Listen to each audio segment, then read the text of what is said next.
Hello everyone, hope आप सभी ठीक हैं। इस वीडियो में हम बात करेंगे यूजीसी के रूल्स के बारे में जो भी रिसेंटली चेंज हुए। UGC equity rules 2026। क्या यह कास्ट डिस्क्रिमिनेशन ख़त्म करेगा या फिर बस रिफॉर्म है पेपर में? क्या आज भी इंडियन यूनिवर्सिटीज़ में जाति के बेस पर डिस्क्रिमिनेशन होता है? कभी आपने सोचा इस बारे में? अगर होता है तो क्या नए यूजीसी रूल्स जो अभी आए हुए हैं इससे सच में रोक टोक हो जाएगी, या फिर ये भी सिर्फ एक और पेपर रिफॉर्म बनकर ही रह जाएगा? आज के वीडियो में हम बात करेंगे यूजीसी के नए रेगुलेशंस के बारे में जो अभी कुछ ही दिनों पहले आया है, जिन्होंने कैंपसेस में इक्विटी और कास्ट जस्टिस को लेकर एक नई बहस छेड़ दी है। बहुत जगह प्रोटेस्ट भी चालू हो गए। सपोर्टर्स इसे हिस्टोरिक रिफॉर्म कह रहे हैं, जबकि क्रिटिक्स इसे एकेडमिक फ्रीडम पर एक हमला बता रहे हैं। तो ओवरऑल इस वीडियो में जानेंगे सच क्या है, और जितनी मेरी रिसर्च है, मेरी टीम की रिसर्च है, उसी बेसिस पे मैं बात करूंगा। स्टेप बाय स्टेप इसे समझने का हम प्रयास करेंगे। So first of all let us understand what is UGC. ये यूजीसी है क्या? सबसे सिंपल लैंग्वेज में मैं बताऊंगा कि सबसे पहले बेसिक समझना बहुत ज़रूरी होता है। यूजीसी यानी यूनिवर्सिटी ग्रांट्स कमीशन इंडिया की एक सेंट्रल स्टैट्यूटरी बॉडी है जो हायर एजुकेशन को रेगुलेट करती है। जो भी कॉलेजेस हैं वगैरह वगैरह, इनसे सिमिलर इंस्टीट्यूशंस हैं, उन्हें रेगुलेट करती है। यूजीसी का काम सिर्फ पैसा देना नहीं होता, बल्कि यूनिवर्सिटीज़ के स्टैंडर्ड्स को, रूल्स को, अकाउंटेबिलिटी को इंश्योर करना भी होता है। ये डिसाइड करती है कि कौन सी यूनिवर्सिटी वैलिड है, कौन सी इनवैलिड है, कौन सी अप्रूव्ड है। जो आप डिग्री हासिल करते हैं लास्ट ईयर, ये वैलिड है या नहीं, यही रेगुलेट करती है। और कौन से इंस्टीट्यूशंस नेशनल फंडिंग्स के लायक हैं। इसके बाद बात करते हैं ये बना कब है। तो थोड़ा इसके अगर आप पीछे देखोगे, बैकग्राउंड में हिस्ट्री जानोगे, तो यूजीसी की एस्टैब्लिशमेंट, स्थापना 1956 में हुई थी। यूजीसी एक्ट 1956 के तहत, दैट इज़ 1956। इंडिपेंडेंस के बाद जब यूनिवर्सिटीज़ रैपिडली बढ़ने लगी, तब एक सेंट्रल रेगुलेटर की बहुत ही ज़रूरत महसूस हुई गवर्नमेंट को। गवर्नमेंट चाहती थी कि एजुकेशन में क्वालिटी हो, यूनिफॉर्मिटी हो और फेयरनेस बनी रहे, ताकि लोगों का एक भरोसा बना रहे। यूजीसी उसी नीड का रिजल्ट था। उसके बाद ये यूजीसी बना। तो यूजीसी का एक्चुअल काम क्या है? अगर आप थोड़ा सा और लेवल इसका देखोगे, तो अब सवाल ये है कि यूजीसी करती क्या है। UGC university grants commission universities को ग्रांट देती है रिसर्च, इंफ्रास्ट्रक्चर, सैलरीज के लिए। साथ ही एकेडमिक स्टैंडर्ड्स भी सेट करती है, syllabus framework, teacher qualifications, evaluation norms, हर एक चीज़ जो कि यूनिवर्सिटी इंस्टीट्यूशंस को एक लेवल पे बना के रखती है। सोशल जस्टिस पॉलिसीज़ भी इम्प्लीमेंट करवाती है, जैसे reservation norms, anti discrimination guidelines, anti ragging committees and all. और इसी रोल के तहत 2026 के नए इक्विटी रेगुलेशंस आए हैं। अगर आप यूजीसी वर्सेस अदर इंस्टीट्यूशंस को कंपेयर करोगे, तो यहाँ सबसे बड़ा कन्फ्यूजन होता है। यूजीसी के अलावा और भी बॉडीज़ हैं, जैसे A I C T E, N M C, B C I. A I C T E technical education देखती है, N M C medical colleges देखती है, बी सी आई जो है लॉ कॉलेजेस देखती है। लेकिन यूजीसी ओवरऑल यूनिवर्सिटीज़ को रेगुलेट करती है। इसलिए यूजीसी के रूल्स का इम्पैक्ट लगभग हर सेंट्रल और स्टेट यूनिवर्सिटीज़ पर पड़ता है, और बड़े पैमाने पर पड़ता है। तो अभी जो करंट सिनेरियो है हायर एजुकेशन का, इसके बारे में थोड़ा सा समझ लेते हैं कि अभी करंट सिनेरियो है क्या। आज का कैंपस सिर्फ क्लासरूम तक लिमिटेड नहीं है। मल्टीपल चीज़ें बदल गई हैं, डिजिटल क्लासेस आ गई है, यहाँ पावर स्ट्रक्चर्स, सोशल हायरार्कीज और पॉलिटिक्स भी चलती रहती है। काफ़ी इंस्टीट्यूशंस में आपने देखा होगा कि इलेक्शंस भी होते हैं, दलित और आदिवासी स्टूडेंट्स के सुसाइड केसेस भी होते हैं, डिस्क्रिमिनेशन कंप्लेंट्स आती हैं। और जो हॉस्टल के कैंपस होते हैं, वहाँ का एक स्पेसिफिक कल्चर होता है, उनमें भी काफ़ी क्वेश्चंस उठाए गए। इंस्टीट्यूशंस डिनाई करते रहे, लेकिन रियलिटी बार बार सामने आती रही है। इसी प्रेशर में यूजीसी को एक एक्शन लेना पड़ा। अचानक ये यूजीसी को एक्शन लेना क्यों पड़ा, ये सबसे बड़ा इंपॉर्टेंट क्वेश्चन बनता है। यहाँ से असली कहानी शुरू होती है। यूजीसी के नए रूल्स लाने की ज़रूरत क्यों पड़ी? बिकॉज अभी तक तो सारी चीज़ें चली रही थी, उसमें तो कोई प्रॉब्लम था नहीं। तो अचानक ऐसा हो क्या गया कि यूजीसी को रूल्स लाने पड़े? पिछले कुछ सालों में कैंपसेस ने डिस्क्रिमिनेशन, हैरेसमेंट और एक्सक्लूशन के बहुत सीरियस केसेस रिपोर्ट हुए। सिर्फ गाइडलाइंस काफ़ी नहीं रहे, क्योंकि उनका कंप्लायंस ऑप्शनल था। मल्टीपल कमिटीज़ बनी, उसमें इंटरनल कमिटीज़ भी थी, और ज़्यादातर बोर्ड मेंबर्स कॉलेज के रहते थे। इसलिए यूजीसी ने डिसाइड किया कि अब बाइंडिंग रेगुलेशंस लाने का टाइम आ गया है। Overall what are the promotion of equity regulations 2026? 2026 regulations एक लीगल फ्रेमवर्क है, ये सिर्फ एडवाइजरी नहीं है, मैंडेटरी रूल्स है। इनका एम है हायर एजुकेशन इंस्टीट्यूशंस में इक्विटी, डिग्निटी और नॉन डिस्क्रिमिनेशन इंश्योर करना। ये जो भी चीज़ें हैं फ्रेंड्स, मैंने अपने टीम के थ्रू रिसर्च करके ही फाइंड आउट करी है, एंड इसमें कोई भी बायसनेस नहीं है। जो भी है एज इट इज़ मैं बता रहा हूँ। हर यूनिवर्सिटी को स्पेसिफिक स्ट्रक्चर्स, ऑफिसर्स और मैकेनिज्म बनाने होंगे। मतलब अब वी डोंट नो कहना अलाउड नहीं है। हिस्टोरिकल कॉन्टेक्स्ट की बात करें, कास्ट डिस्क्रिमिनेशन जो कैंपसेस में होता चला आता है, ऐसा नहीं कि सब जगह होता है बट कहीं पे होता है। ये प्रॉब्लम नई कोई बात नहीं है। इसमें IIT, central universities, state universities, सब जगह कास्ट बायस की कहानियां मिलती हैं। कहीं पे होता है, कहीं पे नहीं होता है, एंड इक्वलिटी भी बराबर होती है। हॉस्टल एलोकेशन से लेकर सुपरवाइजर सिलेक्शन तक डिस्क्रिमिनेशन होता रहता है। इंस्टीट्यूशंस ने अक्सर इसे इंडिविजुअल इशू बोला, सिस्टमेटिक प्रॉब्लम मानने से कोई भी ऐसा किसी ने एग्री नहीं किया।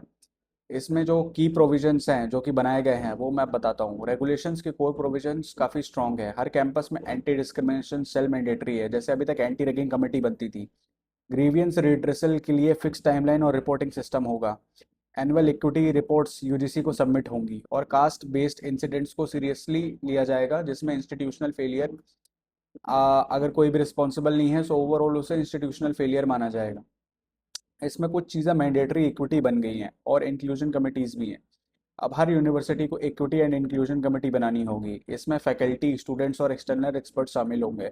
अभी तक ऐसा था कि इंटरनल कमिटीज ही बनती थी एंड स्टूडेंट्स रेयरली रहते थे उसमें, टीचर्स ही रहते थे। लेकिन सवाल ये है कि क्या इनके पास रियल पावर होगी? अगर कमेटी सिर्फ नाम की हुई तो रिफॉर्म फेल हो जाएगा। तो इसे ओवरऑल जज कौन करेगा, इसकी चीज़ें कौन समझेगा? अथॉरिटी और इंडिपेंडेंस यहाँ की फैक्टर है।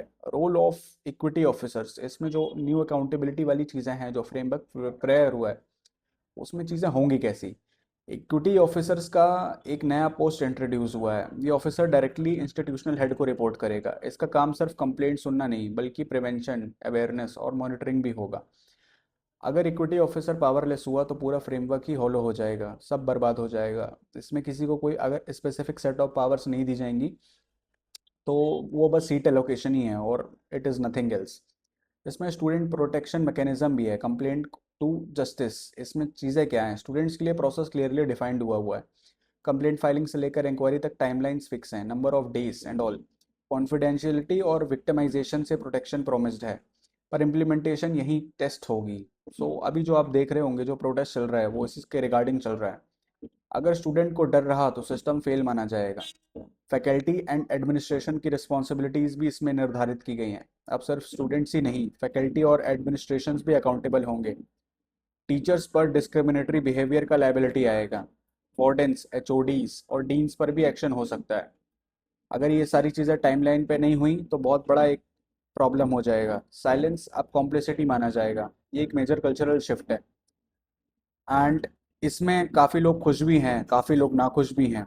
इसमें पेनल्टीज़ और कॉन्सिक्वेंसेस भी डिसाइड किए गए हैं इंस्टीट्यूशंस के लिए। यूजीसी ने पेनल्टीज़ को सीरियसली डिफाइन किया हुआ है। जो नॉन कंप्लायंस पर फंडिंग होती है वो कट हो सकती है, बिल्कुल ज़ीरो भी हो सकती है। यूनिवर्सिटीज़ के रिकग्नाइजेशन पर भी इम्पैक्ट आ सकता है। स्पेशल इंस्पेक्शंस और ऑडिट्स का प्रोविज़न है, मतलब आप इग्नोर करना महंगा पड़ेगा। इसमें सपोर्टर्स व्यू है। इसमें ऐसा है कि कुछ लोगों का कहना है ये चीज़ें बहुत ज़रूरी हैं, तो थोड़ा सा ये भी समझ लेते हैं कि क्यों ज़रूरी है।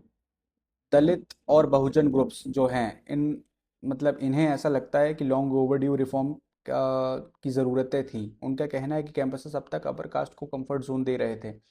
ये रेगुलेशंस मिनिमम डिग्निटी इंश्योर करते हैं, कोई स्पेशल प्रिविलेज नहीं देते। सपोर्टर्स कहते हैं कि इक्विटी बिना एनफोर्समेंट के पॉसिबल ही नहीं है। इसमें कुछ क्रिटिक्स के भी व्यूज़ हैं एकेडमिक फ्रीडम कंसर्न्स के बारे में, जो कि उसके बारे में हम समझेंगे अभी। क्रिटिक्स का डर है कि ओवर जो चीज़ें हैं कहीं आउट ऑफ द बॉक्स ना हो जाए। ओवर रेगुलेशन से एकेडमिक फ्रीडम सफ़र करेगी। फॉल्स कंप्लेंट्स, फेयर कल्चर और ब्यूरोक्रेटिक कंट्रोल का आर्ग्यूमेंट दिया जा रहा है। कुछ फैकल्टी इसे कैंपस पॉलिसिंग कह रहे हैं। मतलब इसमें यही है कि अगर चीज़ें फेक हुई तब तो बहुत लेवल पे प्रॉब्लम हो जाएगी। लेकिन सवाल ये है फ्रीडम किसके लिए है एक्चुअल में? Students protest and political reactions, अभी बहुत सारी चीज़ें चल रही हैं मार्केट में जो कि सबको एक अटेंशन गेन करवा रही है। इस इशू पर कैंपसेस में प्रोटेस्ट हुए हैं, स्टूडेंट्स यूनियन डिवाइड हो गए हैं। इसमें कुछ पार्टीज इसे सोशल जस्टिस विन कह रही हैं, कुछ इसके अपोजिट में हैं, कुछ इसके सपोर्ट में हैं, कुछ इसे आइडियोलॉजिकल इंटरफेरेंस बता रही हैं। पॉलिटिक्स और एजुकेशन फिर से टकरा रही है। सो ओवरऑल कंपैरिजन इसकी बात करें, अगर हमारी जो अर्लियर गाइडलाइंस थी, सो उसका सिनेरियो क्या है? 2012 और 2019 में भी गाइडलाइंस थी लेकिन वो नॉन बाइंडिंग थी। 2026 रेगुलेशंस लीगली एनफोर्सेबल है। इसमें कोई चेंजेस अभी तक तो नहीं किए गए। लेट्स सी फ्यूचर में क्या होता है। यही सबसे बड़ा डिफरेंस है, पेपर से पावर की तरफ शिफ्ट यही दिखाता है। ग्राउंड रियलिटी चैलेंजेस भी इसमें बहुत सारे हैं। कल्चरल शिफ्ट बड़ा मुश्किल है क्योंकि रूल्स तो एक बन जाते हैं, बट उसे फॉलो करना, उसके रूल्स फॉलो करना, उसके सेट ऑफ चीज़ें फॉलो करना, सबसे बड़ा ऑब्स्टिकल पैदा हो जाता है। और अगर माइंडसेट ही नहीं बदलेगा किसी का तो रेगुलेशन भी वीक पड़ जाते हैं। इसमें ओवरऑल बात आती है मॉनिटरिंग की कि कैसे मॉनिटरिंग होती है क्या नहीं। इसमें इम्पैक्ट ऑन मार्जिनलाइज स्टूडेंट्स, जो स्पेसिफिक सेट ऑफ स्टूडेंट्स होते हैं, अगर सही से इम्प्लीमेंटेशन हुआ तो एससी एसटी ओबीसी स्टूडेंट्स को सेफ्टी मिलेगी। बट अगर जो फेक केसेस हुए हैं उनके लिए तो बहुत बड़ी प्रॉब्लम हो जाएगी। मेंटल हेल्थ, रिटेंशन और कॉन्फिडेंस इंप्रूव हो सकता है। ड्रॉप आउट रेट्स कम हो सकते हैं। रिप्रेजेंटेशन सिर्फ नंबर्स में नहीं, रिस्पेक्ट में दिखेगी। तो अगर आप इसे थोड़ा अच्छे लेवल पे देखें तो ये बहुत एक प्रॉब्लमेटिक चीज़ भी बन सकती है, बट कुछ सेट के लिए ये अच्छा भी है। इसमें फैकल्टी रिक्रूटमेंट, कैंपस कल्चर के बारे में भी मैं बात करना चाहूँगा। इसमें फैकल्टी रिक्रूटमेंट में भी ट्रांसपेरेंसी बढ़ेगी। बायस को चैलेंज करने का स्पेस मिलेगा। कैंपस कल्चर धीरे धीरे इंक्लूसिव बन सकता है, पर रेजिस्टेंस भी आएगा। ये नेचुरल है क्योंकि हर एक चीज़ के प्रोज एंड कॉन्स होते हैं। इसमें लीगल और कॉन्स्टिट्यूशनल एंगल भी आ रहा है। आर्टिकल 15 है जो इक्वेलिटी की बात करता है। आर्टिकल 17 अनटचेबिलिटी की बात करता है। बट अभी ऐसा कोई हार्डली इंस्टीट्यूशन है जहाँ पर इतनी बड़ी कोई प्रॉब्लम देखी गई हो मेरे नॉलेज में। आर्टिकल 21 डिग्निटी का राइट देता है। यूजीसी रेगुलेशंस इन्हीं प्रिंसिपल्स का एक्सटेंशन है। ये कॉन्स्टिट्यूशनल मोरालिटी का इंस्टीट्यूशन फॉर्म है।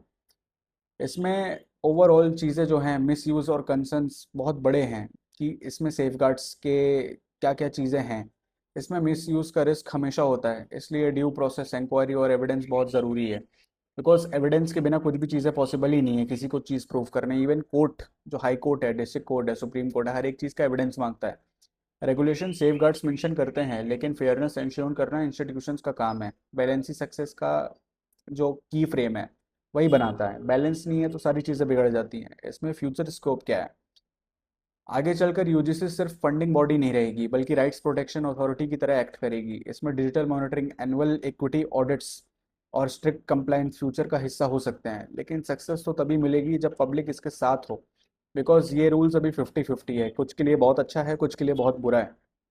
इसमें जब इम्प्लीमेंटेशन फाइल्स तक ही रहेगा तो कुछ भी इसमें विजिबल नहीं होगा। इसमें आगे की बात करते हैं रिफॉर्म, मॉनिटरिंग और कल्चरल चेंज की। ट्रेनिंग, अवेयरनेस और ऑडिट्स बहुत ज़रूरी हैं। सिर्फ पनिशमेंट से काम नहीं चलता। स्टूडेंट्स और फैकल्टीज दोनों को साथ लाना होगा। बट वन साइडेड रूल्स बहुत ही लंबे पैमाने में लोगों को अफेक्ट कर सकते हैं।